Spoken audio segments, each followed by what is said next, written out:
back to Forbidden Knowledge News. I'm your host, Chris Matthew. Today my guest is Byron Lacy. First, a couple of announcements. Our website is forbiddenknowledge.news. This is also the home of the Forbidden Knowledge Network. That's where you find some of your favorite podcasts featured.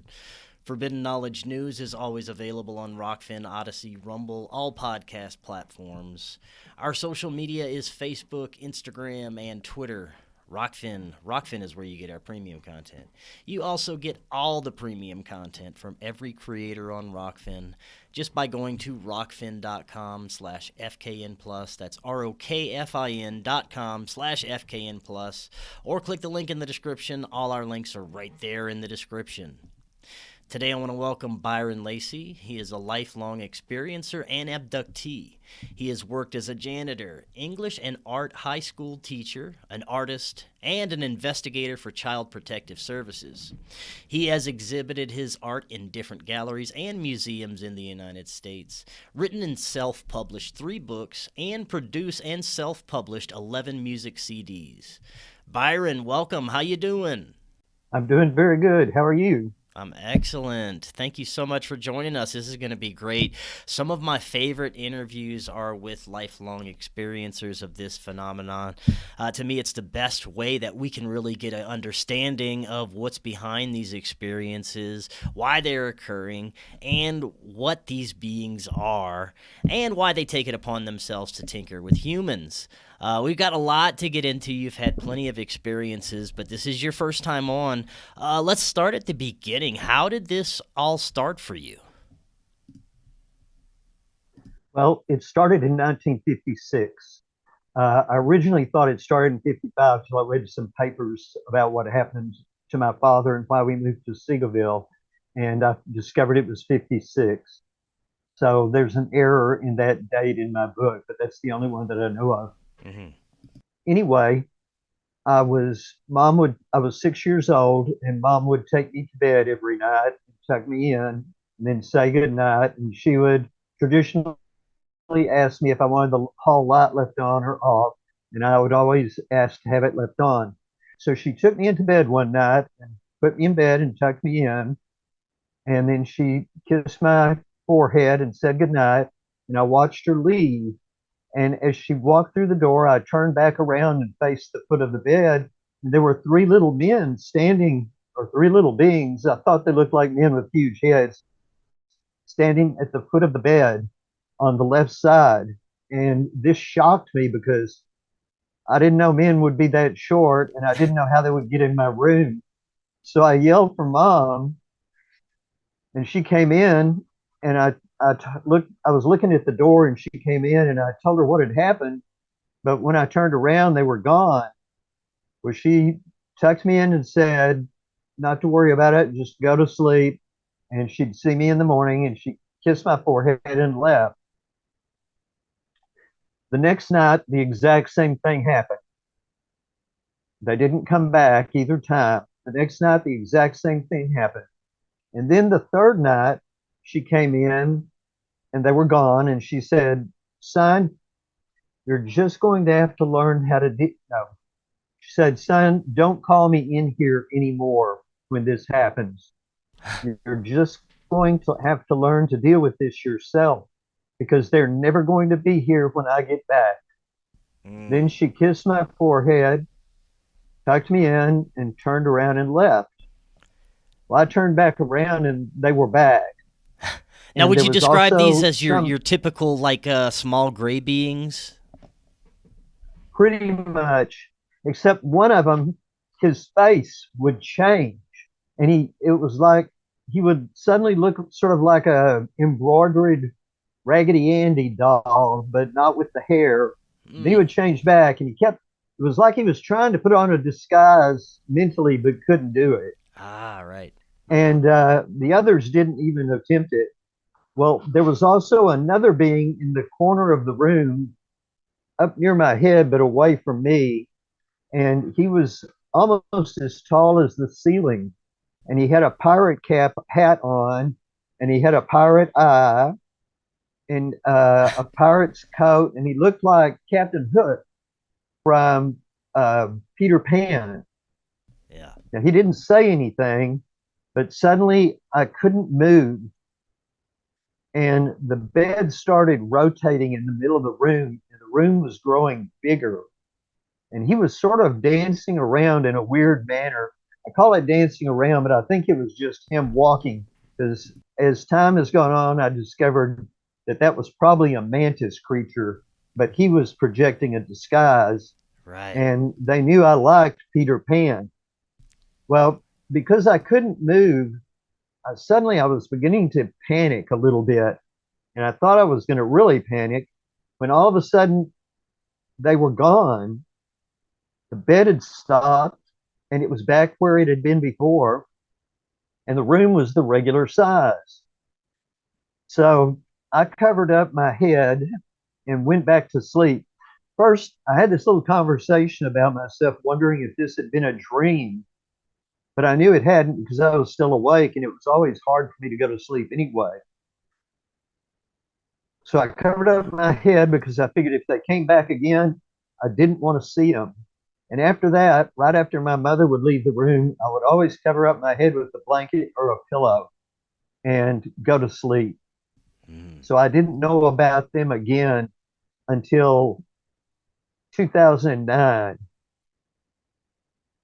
Wow. That's when I knew I was an abductee. Now, there were things that happened, a lot of things that happened between 1955 and 2009, but I just never put together that they were aliens. Well, give us a couple of examples of some of the things that might have happened that you didn't put together at the time. Well, they've saved my life 9 times. And one time happened in, I think it was either 71 or 72, and it happened at Henderson County Junior College where I was in the band. And we played at a pep rally, and we played outside that day. The weather was real nice. And after we finished playing, we were all just standing around talking. And I was talking to one of my friends who was well, no, he wasn't in the band. I was standing talking to one of my friends when suddenly someone tapped me on the shoulder, on the left shoulder. And I turned around to face him. We had a cannon that they fired at every pep rally at the end of it. They fired the cannon, and I heard it go off before I said to him, I started to say, what the hell are you doing interfering with me when I'm trying to talk to one of my friends and I don't even know who you are? I felt a rush of wind go across below my back at the base of my spine where my shirt was up a little bit. I felt this wind gush by me, and I saw out of my peripheral vision the person I'd been talking to. I saw him crumple to the ground. Then a big crowd of people gathered around him instantly, and I turned and I looked, and I saw that he'd been hit by the cannon, by the shrapnel. Now, what had happened was, because it was homecoming, they'd been overzealous, and they'd put a double wad of, well, first they had put a double load of gunpowder, which would have worked, okay, except that they then put double wadding on top of that. So when the cannon blew up, the back of the cannon is what blew up instead of the front, and it sent shrapnel into 3 buildings and a piece of shrapnel about the size of a baseball into this guy's pelvis. It would have hit me probably at the base of the spine.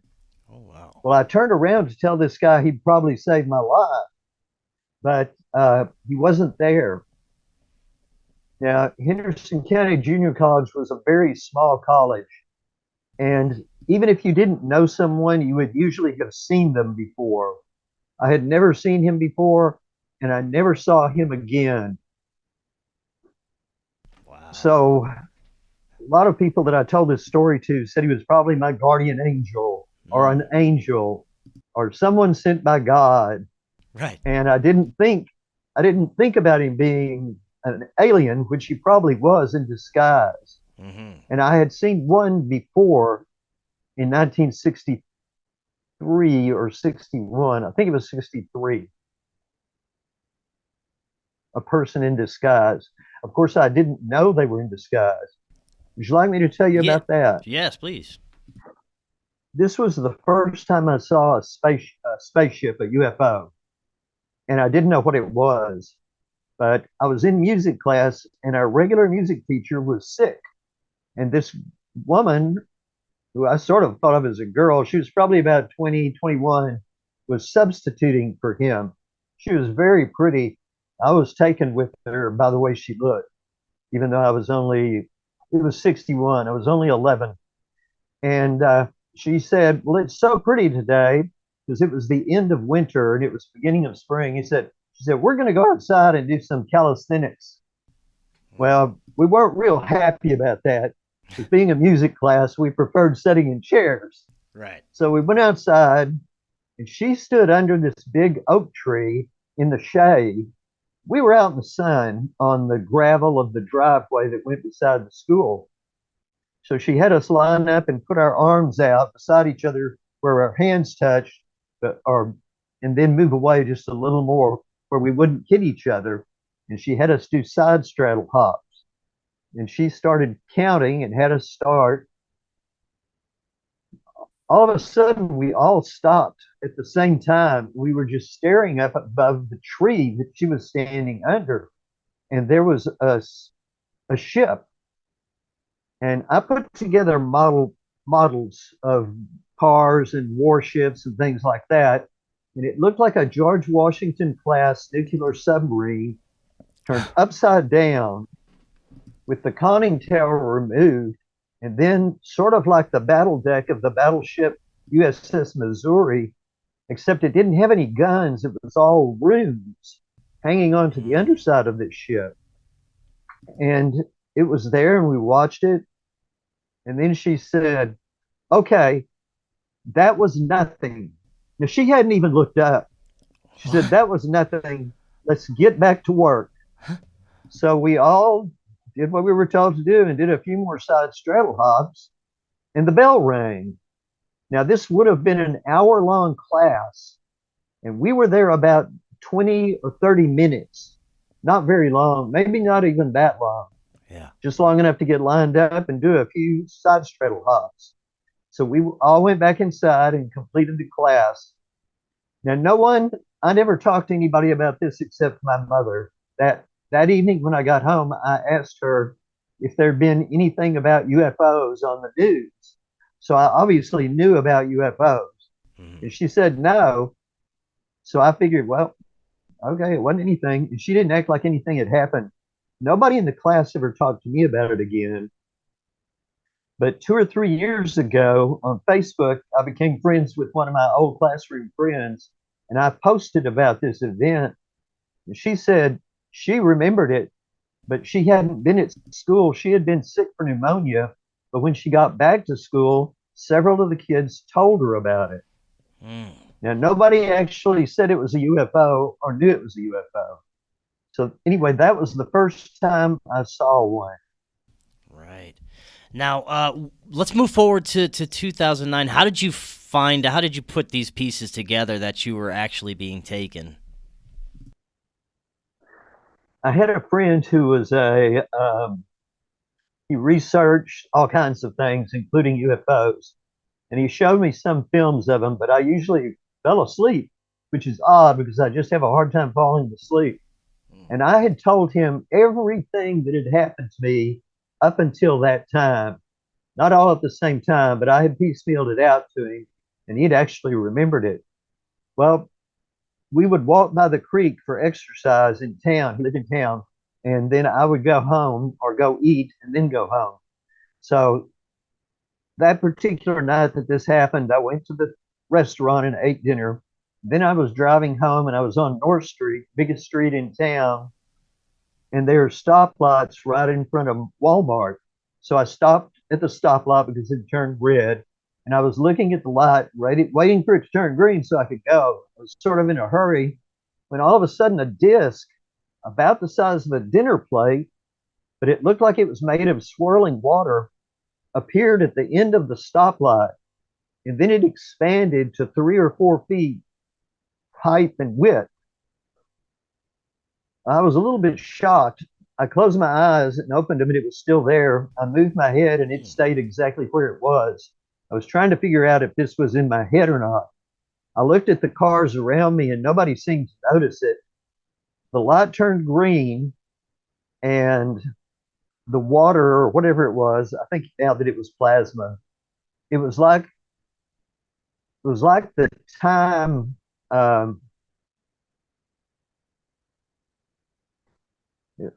oh, I can't remember what it's called, a time gate or something like that was in a movie with Kurt Russell. Stargate? Well, yes, Stargate, but it didn't have a frame. Okay. It exploded, except it made no noise, and it all disappeared before it hit the ground. Well, I went home and I told my friend about this on the phone, and he didn't have anything to say. So we talked just a little bit, and then I hung out and watched TV. Well, the next week, on the same day, the same thing happened again. Exactly the same. I even did the same test. Then I went home. I didn't bother calling him, but we were going to walk the next day, so I told him about it. And he didn't have anything to say. So we got back to his apartment. I was getting ready to go home. In fact, I was standing in the doorway and I said, "What do you think of this thing, this round thing?" And he said, "Do you really want to know?" And I said, "Yeah, I really want to know what you think." And he said, "Are you sure?" And it was sort of like, once you know this, there's no walking it back. But I said, "Yes, I'm sure. What was it?" And he said, "I think he said, from everything you told me that's ever happened to you and this, I think you're an alien abductee." I said, "Man, you're crazy." And he turned around to the computer and he wrote down an address off the computer, a page address, Addy, and he handed it to me and he said, "You just look at this when you get home." I said, "Okay." So I took it home. I folded it up, put it in my pocket, and went home, threw it on my desk, and I didn't pick it up. The next day we talked, and he asked me if I'd seen it, and I said no. He asked me that 3 or 4 different days in a row. So finally, just to get him to shut up, I opened it up and went to the address. Well, there were 99 questions, and if you answered like 3/4 of them yes, you were probably an alien abductee. So I answered all of them that were for men.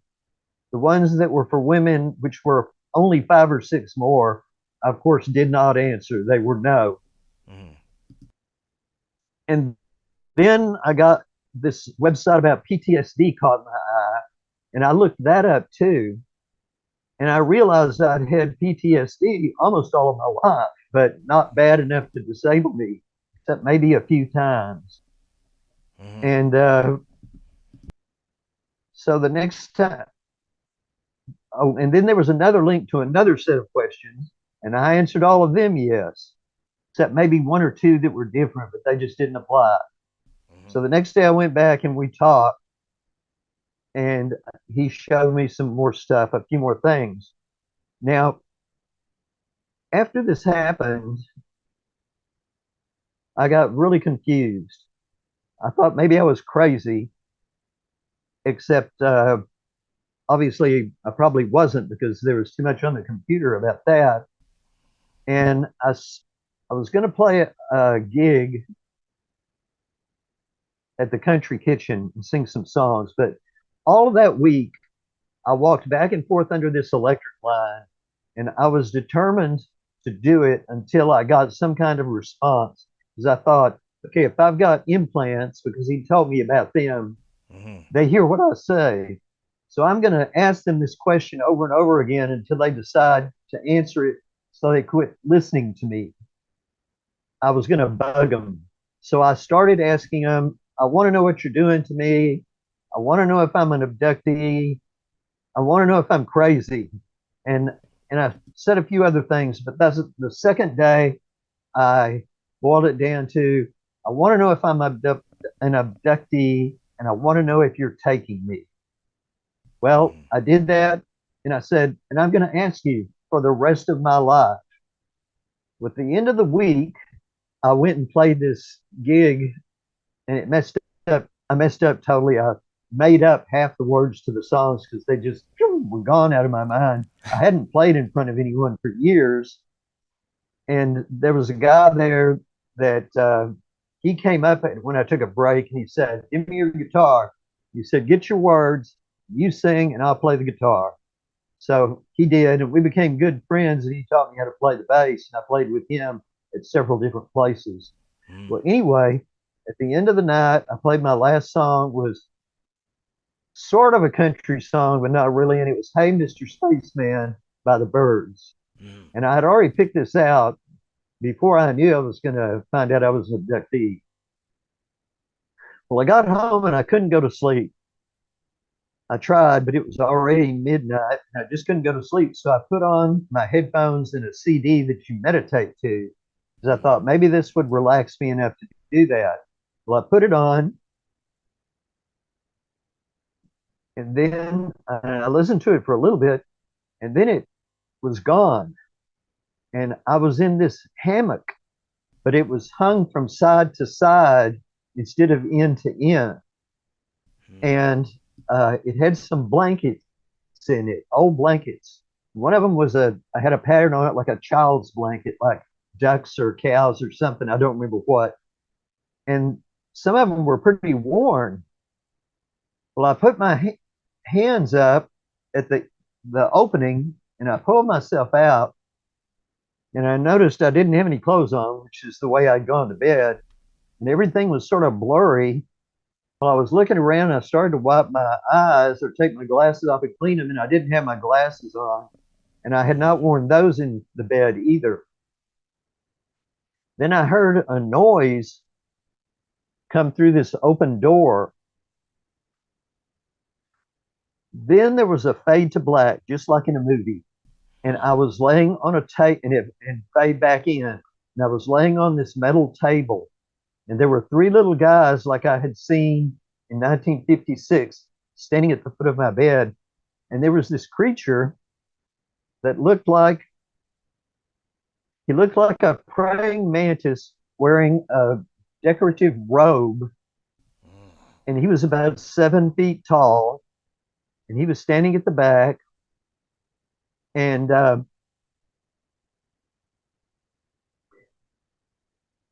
then all of a sudden, the picture turned. Well, no, first, I started to freak out. But he said, "Do not be afraid." And instantly, I wasn't afraid. And it wasn't because he had said that. He'd actually commanded my central nervous system or whatever not to be afraid. Mm-hmm. Then the room changed. Then I was sort of in my bed, but still in the room.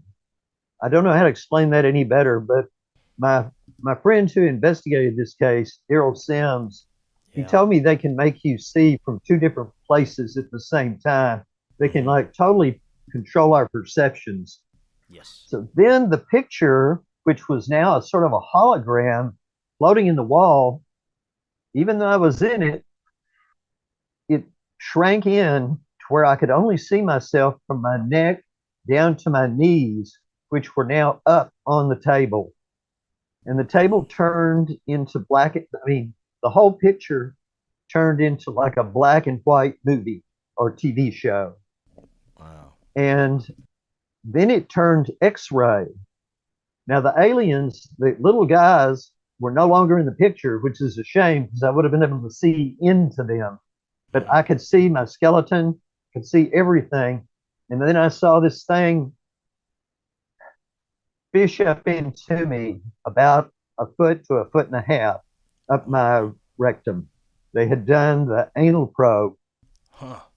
And then I was awake and I was in bed and I was wide awake. Oh, before this happened, I lost contact with my heart, my breathing, everything was gone when I realized, and when the sound was gone. Well, now everything was back. And I got a piece of paper out that I kept next to my bed. So I got it in the pen and I drew a picture of this guy, this 7-foot being that looked like a praying mantis. I drew a crude picture of him, and then I turned over and went right to sleep. No problems, no questions asked. And in fact, when I woke up the next morning, I thought, wow, it's weird. I went to sleep. And then I went, I was on a UFO. I was on a spaceship. And then I started crying. And I didn't feel bad or feel like crying, but I was crying. And I cried for about 30 minutes and I couldn't stop. And I wondered why I was crying. Then I thought, well, maybe I'm releasing something from long ago. Who knows?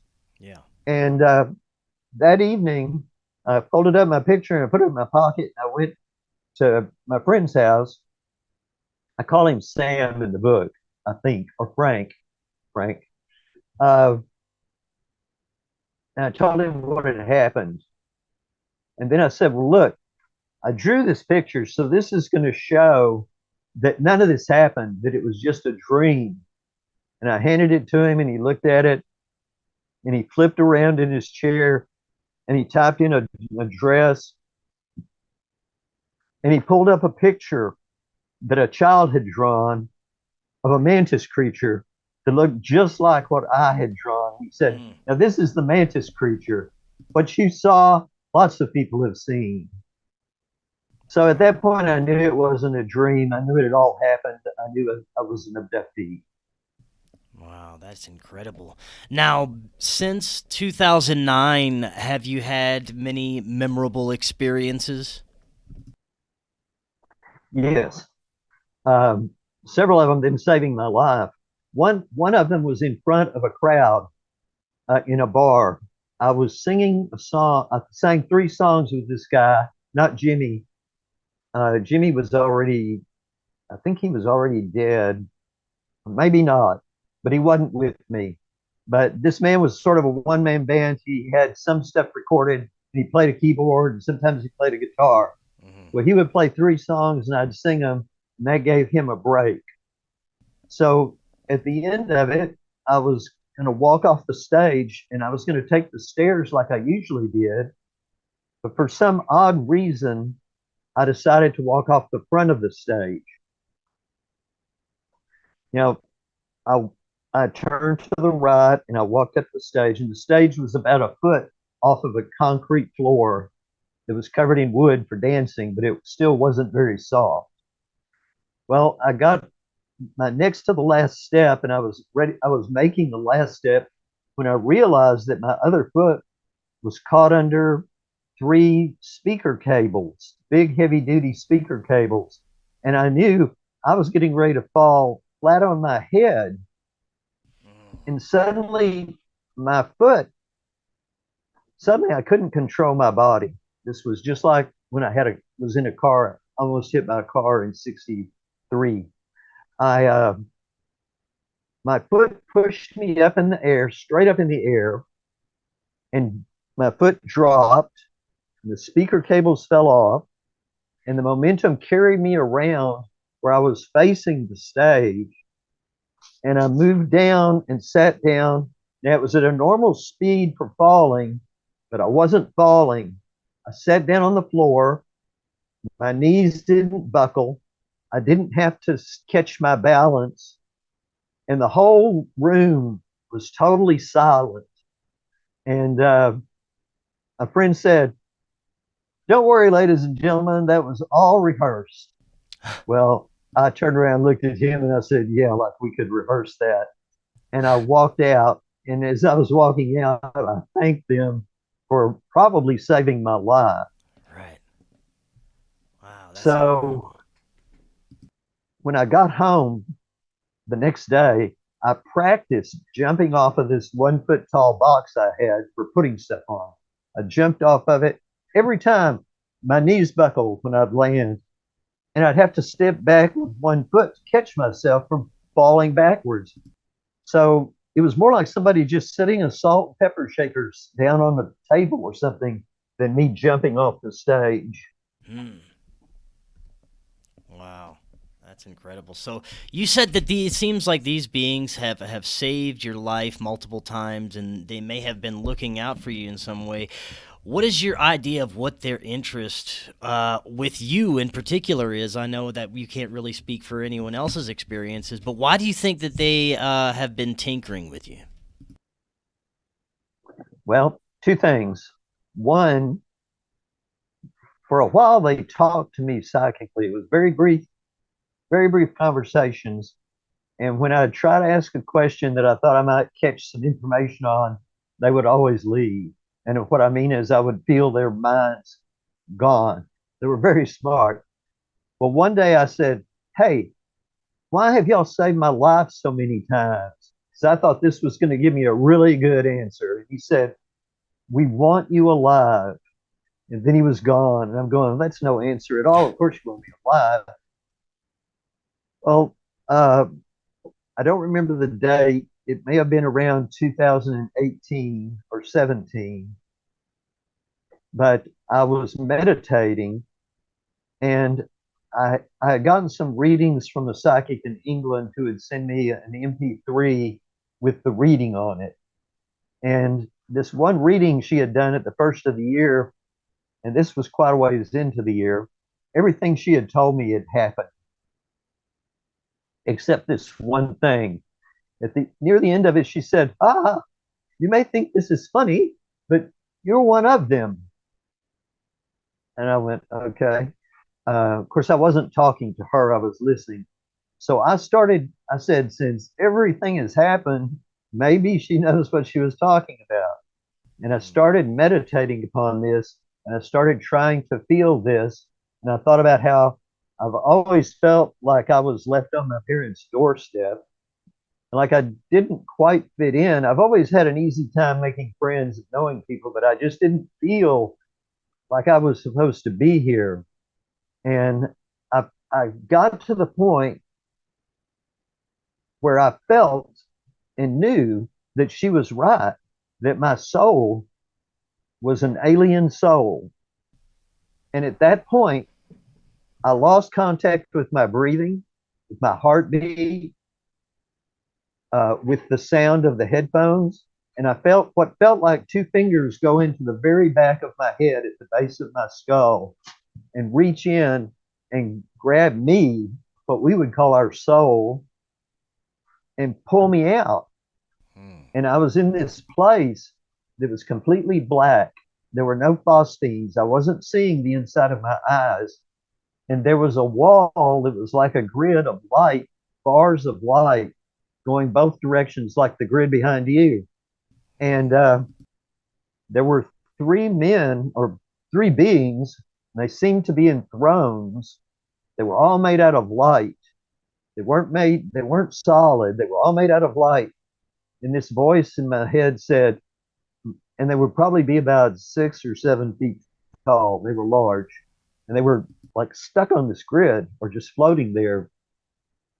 And a voice in my head said,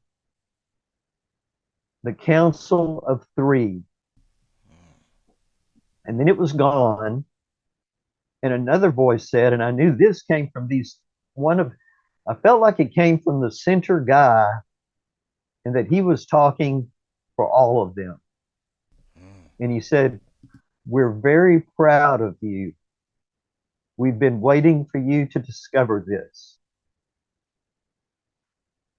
Or he may have been said, we've been waiting for you to figure this out. I think that's what he said. We've been waiting for you to figure this out. And then this sound came into my ears, and I could feel this stuff pouring into my head. And it almost sounded like when you used to use a dial-up modem to get your computer online. It was a screeching noise, but it wasn't bad, although I heard it in my head and not in my ears.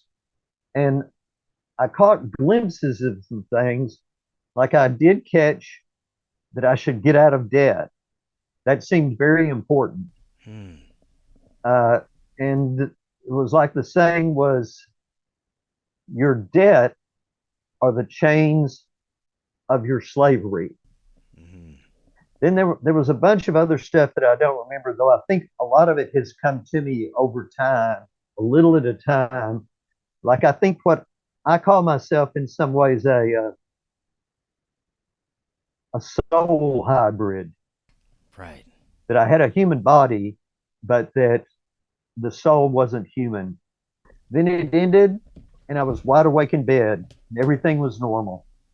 And I was going, wow. There are theories that everyone here incarnated could possibly be some other type of light form or being of light or alien that chooses to come to this experience and in these avatars to experience reality. And, it makes me think a lot about those possibilities. What do you think about that? I think some of us do. I think the people that call themselves starseed and indigo children, and there's one other one that has the word blue in it, something, I think they all do. But I think there are a great number of people here, maybe half the population, that have been here many, many, many times and don't really have a connection to another planet. Right. Lesser evolved souls. Now, do you think all the beings that you've encountered had your best interest in mind, or did you have any experiences that you could feel were genuinely negative? I've never had a negative one. Right on. Now, you've also had pretty profound evidence when it comes to physical evidence on your body over the years, right? Right.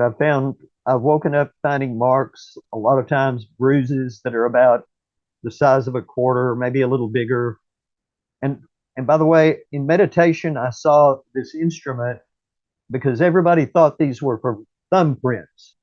I saw this instrument that looked like a screwdriver, except it had a sphere on the end of it, and it was the handle, the shaft, and the sphere were all one piece. And I saw that it was an instrument that they touch you to, and it does something, and it leaves the bruise. Plus, all the bruises are already 2 or 3 days old when I wake up and find them for the first time. They're not a fresh bruise. Then I get punctures, and I've seen these punctures on a lot of other people. I was told by a psychic that these punctures, some of them were an inoculation to keep us from getting diseases that we might run across on the ship from other abductees. And she told me that specifically about 21 marks that I had in 3 rows of 7 on my wrist. And they usually have a little scab on them, and they go away in 3 or 4 days. Now, the other day, a woman showed me a picture of hers, and she had 4 little scratches that were about a quarter of an inch long, and then several random punctures like that.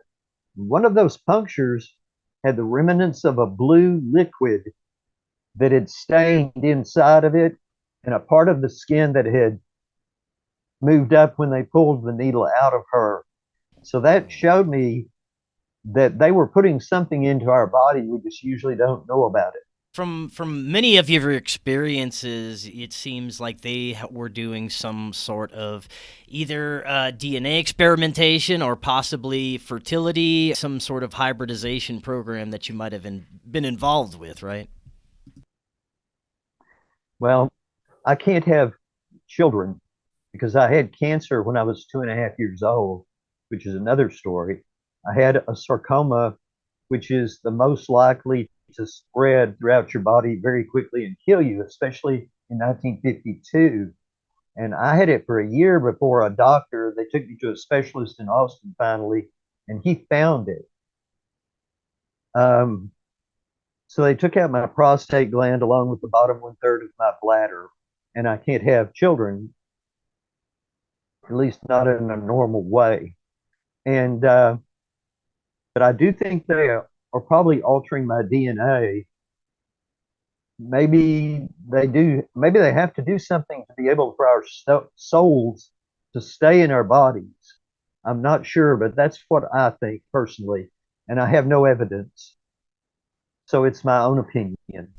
Do you feel like these experiences have led you on a more spiritual path and maybe opened up your consciousness to different possibilities?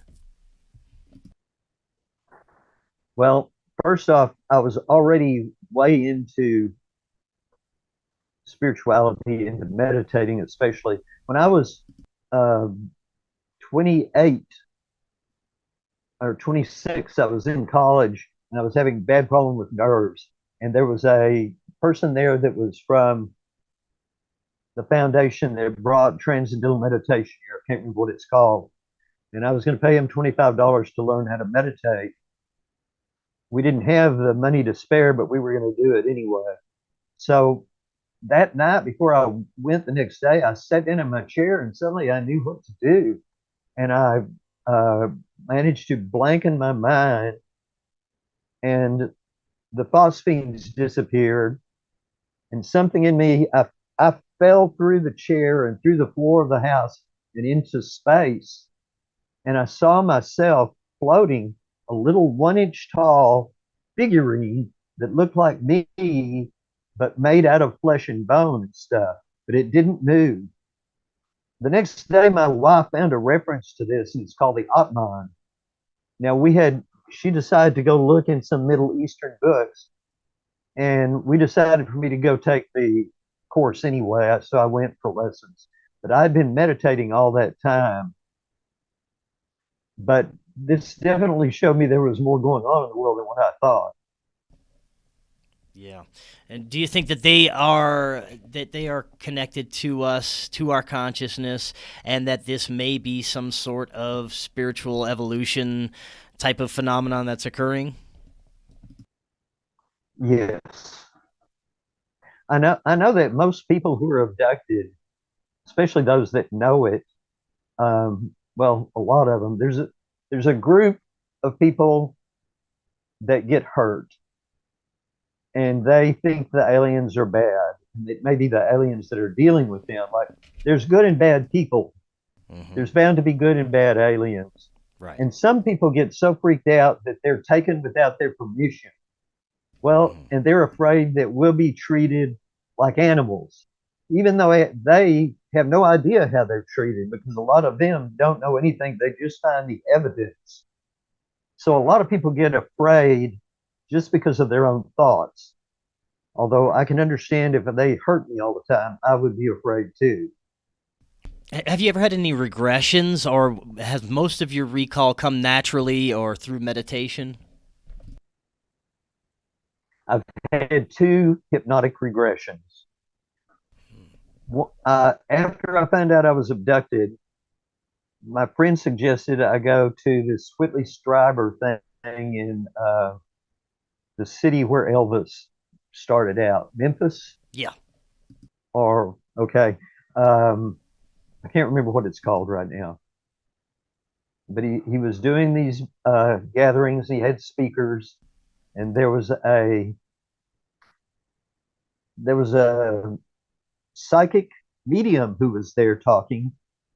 And to change the subject just a minute, I took a picture with me of my father who had passed about a year or two before, and I sat down on the very front row, and I usually sat at the back. I sat on the front row, and she asked if anybody wanted a reading, and she did too. And then I was leaning there waving my picture, and she came up and she said, "Well, you came prepared." And she took the picture without looking at it and placed it on her thigh, on the front of her leg. And she stepped back and she said, and she fell down.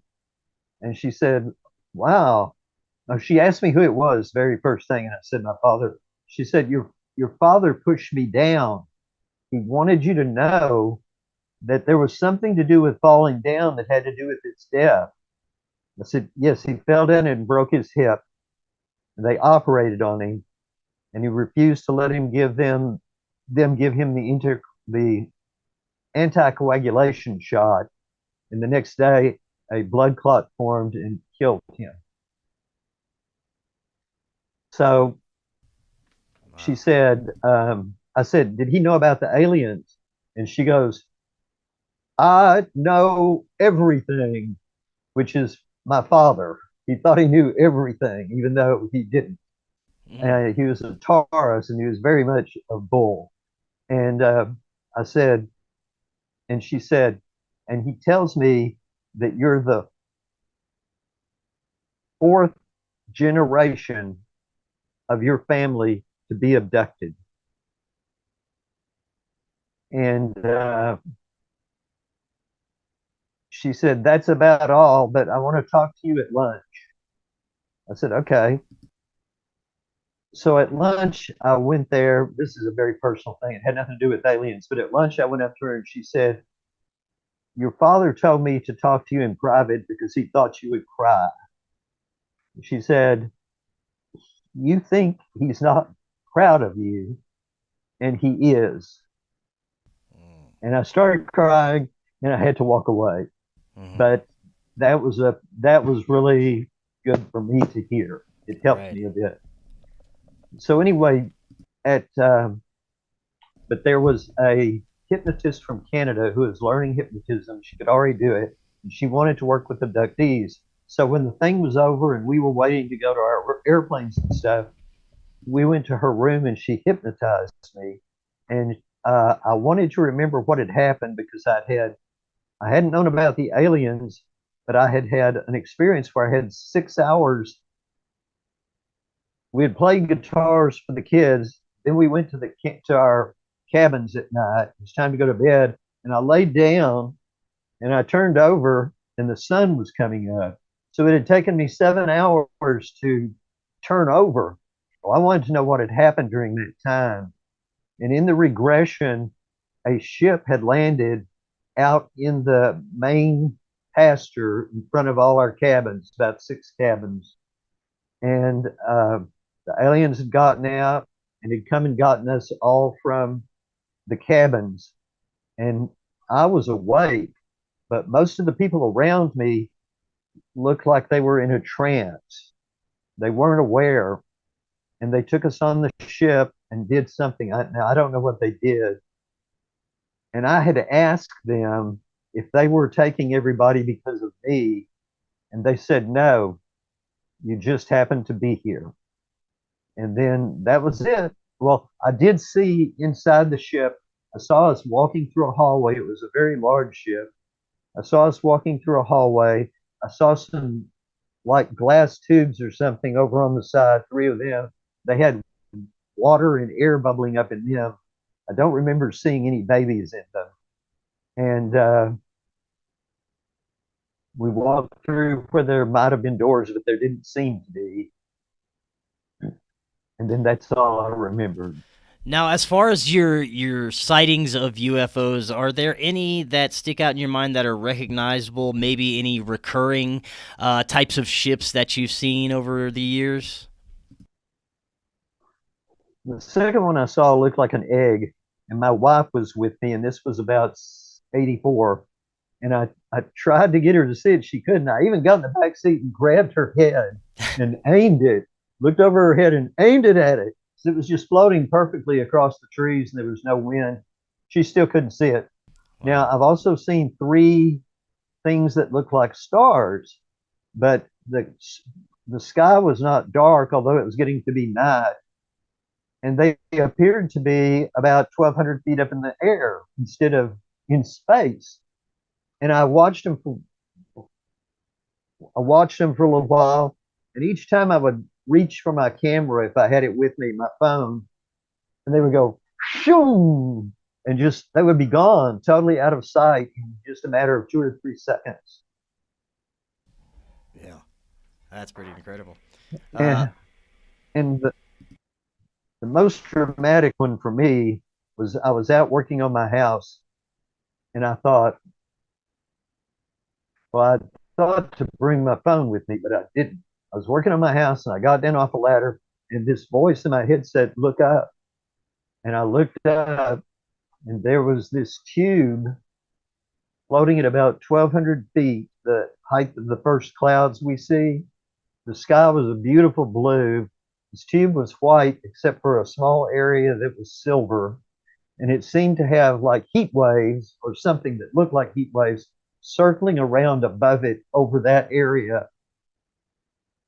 And it was 2 or 3, maybe 400 feet long. wow. I'm not positive.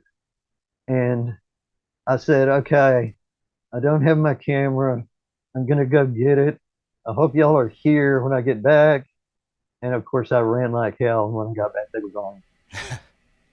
Yeah, that's always the They case. they stayed there as long as I was looking. They stayed there. Mm. It sort of drifted with the wind very slowly. Now, what do you think about what has happened in the past few years with the revelations coming from mainstream media, Pentagon? I am not one to trust what our mainstream media and government is telling me because they don't have the best record of telling the truth ever. So it's very interesting that they are talking about all this stuff, and I want to get your thoughts on that. I think it's partly true. Part of what they say is true, but I think they leave a lot out. And I think, like you said, they're preparing people, but I don't think they need to do all this preparation. I think they could come out and just tell the truth. Like when that radio guy did the War of the Worlds, they hired a media company afterward, I mean, a company to check and see how many people were hurt. Well, there was one woman who walked into a door. There was not major panic.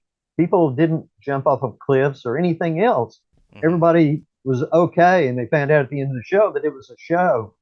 So, but the company didn't want to say that they actually had not done the research because they wanted to get paid. So they just kept it secret and lied. And then the government lied. Mm.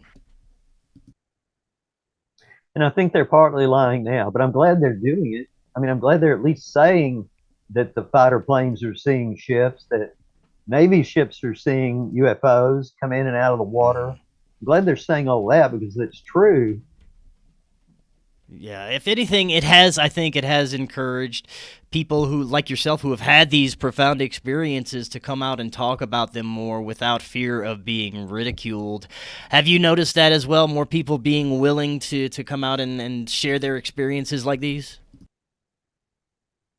Yes. And in fact, on my Facebook page last night, I put a post up. So I thought, why the heck not? I put a post up and I said, I've discovered there are more abductee contactees on my page than I realized. And I think this was really great and I like it. And a little while before I came on this show, I had had 76 people come in and say that they were abductees. They either said it with words or with emoticons. Mm-hmm. And then there were a lot that just had put lights on there. 2 years ago, they wouldn't have done that. You have some incredible experiences, Byron, and you have a book. Let people know if they're interested in getting your book, what's the best way they can do so? The best way is on Amazon.com, and it's chosen Chronicles of an Alien Abductee. But if you type in Byron Lacy and books, it will take you there too, and it's easier than typing in the whole title. I also have music CDs on there, about 11 of them, of music that was inspired by some things I heard over my headphones that weren't there, that the aliens had played, which were very similar to trap music and dubstep, but different at the same time. Interesting. Now, are you And still I got currently involved in doing that. are you still currently having experiences with these beings? I've had 2 bruises at 2 different times this year, but they don't seem to be visiting me. But I know they're still watching me and watching after me. Mm-hmm.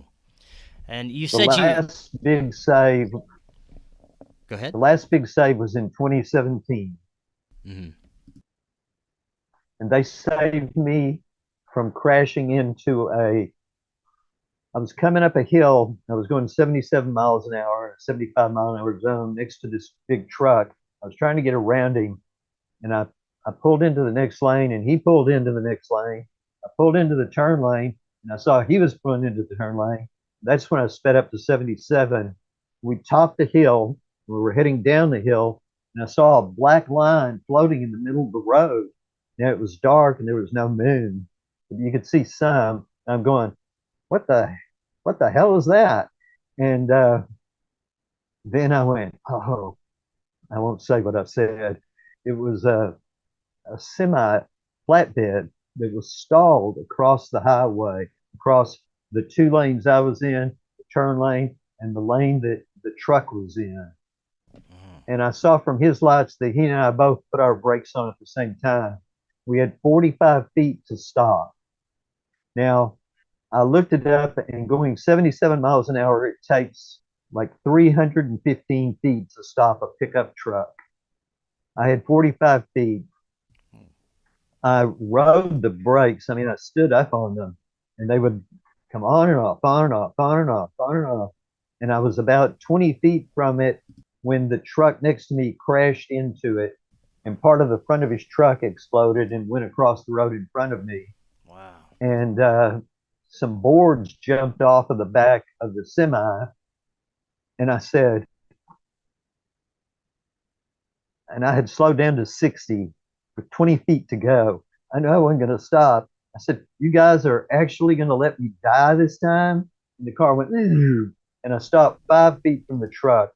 And all the things that were in the seat next to me, including my top hat, stayed there. There was no inertial movement. I didn't jerk forward or anything. Wow. So I sat there and I called 911. They said they already knew, but I'm sure they already knew about the other side. They didn't know about us because it had just happened. And then something just said, get out of here. So I turned. I had to pull back and turn around and went home a different way. Wow. That's incredible. Well, have you ever had any experience? They told me to take another. I'm sorry, go ahead. They told me to take another. They told me to take a different road home, but I didn't do it. Or a voice told me to. Why don't you take this road? I said, man, I'm in a hurry. That road's full of potholes, and I don't want to go slow. So no. Wow, man.